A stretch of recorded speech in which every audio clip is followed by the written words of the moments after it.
Looking at another mower here today, Scag Vride 52-inch. I've kind of done a review on just what things I like about this mower and things I don't like, some features about it, kind of how it works, how it's grew on me, things that I don't like about it. Towards the end, I'm gonna kind of compare it to speed-wise to other type mowers. So I hope you can kind of learn a thing or two from it and maybe teach me a thing or two. But sorry for the sound quality, it's not the best in video. I'm just kind of learning at this. So anyway, hope you subscribe. I'm gonna post some more reviews like this and hopefully help people out looking at these used machines, or if you're just curious about them. So thanks for watching. We'll give you a little information on these on this mower here, these stand-up mowers. If you're kind of in the market or just kind of curious about them, I'll give you a little bit of my experience with them and with this mower in particular here. I was pretty skeptical of the stand-on mowers for a while, just because one person told me one time that they were horrible on slopes, and you know, they're just made for mowing in developments and behind, you know, small yards and stuff like that. So I just never really did mess with them much. And I had one, the first one I ever had, I didn't keep it very long because the first mow I had with it, I didn't like it. And so, you know, I didn't give it a chance for a while. But anyway, this one here is kind of changed my thoughts on them. You know, the first couple times is pretty tricky, but you know, if you're used to operating stuff, and I run heavy equipment for a living, so I operate a lot, and once you kind of get used to it, it really starts to become fun. I'll tell you one thing that I really like about these is the hand controls.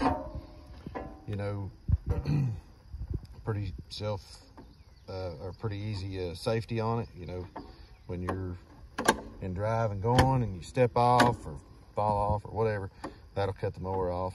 You know, there's not a lot of other bars and switches and all like the other ones do. Not a far travel, it's an easy pull, and I like it because you're using your hands. You know, one thing I've learned as an operator, the more you do with your hands versus your arms, the more precise and smoother you can be with it. So these versus the zero turns themselves, I think are a whole lot more accurate and a lot smoother, a lot easier on you. You know, I'm sure there's some out there that's probably a little stiffer, might be a little hard on your hands, but this one here is really nice. You know, they're real simple, no speeds, just put it in drive, idle it up. You know, the harder to squeeze, the faster it goes. It's got a good deck adjuster on it, just like pretty much the same setup as their riders. You know, a lot of people think that standing up would be a rough ride, you know, because walk behinds kind of get a bad rep, especially riding on those little Belkies. You know, they can kind of beat you to death. But now these are you know, suspended. They've got springs down there, and obviously, you know, your legs are made to absorb more of the more shock, you know, than sitting down. I mean, you can buy expensive seats for those riders and they ride pretty good, but still yet it's all on your tailbone. You know, this way your legs are absorbing it. I can ride on one of these a lot longer than I can ride on a zero turn or a walk behind and feel a lot better at the end of it. And I've had a couple older guys tell me the same thing. Ones that's mowed for years and years, and they said that, you know, they can ride one of these all day long versus a normal zero turn. This one in particular, it's got a smaller pad on it, which I really like. Some of them have a real tall pad that kind of covers you from your waist to your knees. And, you know, you might think that's more comfortable, and it may be sometimes, but it's pretty hot because you're you know, more of your leg is up against that mat, that pad. Whereas this one just kind of catches you, you know, on the thigh, and your knees are exposed. So I think it's a lot cooler. And this one's got it cupped a little bit to where, you know, on the sides of heels and stuff, you're not, it kind of holds you in place, which is nice. As far as on heels, because I've, you know, heard they were horrible on heels, they're not. Once you learn how to run them, they're really good, or this one is anyway. You just have to get used to it, you know. And if it starts to slip or slide, it's easy to step off of. You can even walk behind it. I mean, I know probably safety wise they probably advise you not to, but you walk behind it, get a little weight off of it, it helps it. And they'll climb a tree. I honestly, I think, I mean, the new ones, I think they've scooted the stance up in between the wheels more, which I'm sure is a lot better, and kind of shifted everything forward. I think Ferris, their stand-ons are pretty well known for being, you know, having good balance. But this one here, I've never got it to really rear up. It's barely even popped, but even at that, you kind of just drop one foot off and it sets right back down. But it's just like a zero turn. You know, you don't want to turn it facing downhill. You know, they'll slide then, but they'll go up anything. They'll back down anything real good without back scratching. They'll go alongside of it really good.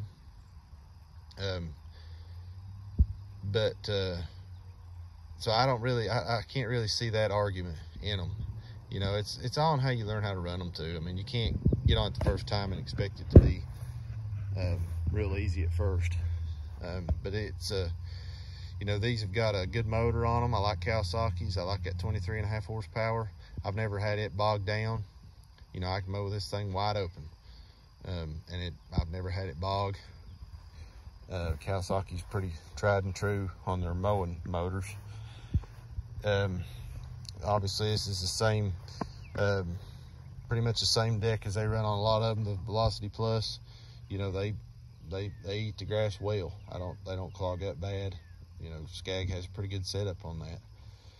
Another good thing about these mowers, you know, obviously stepping off to move stuff out of the way is a whole lot faster than getting up off a zero turn and, you know, unbuckling seatbelt or whatever. You know, these, you ain't got to worry about that. You just step right off, kick it neutral, step off of it.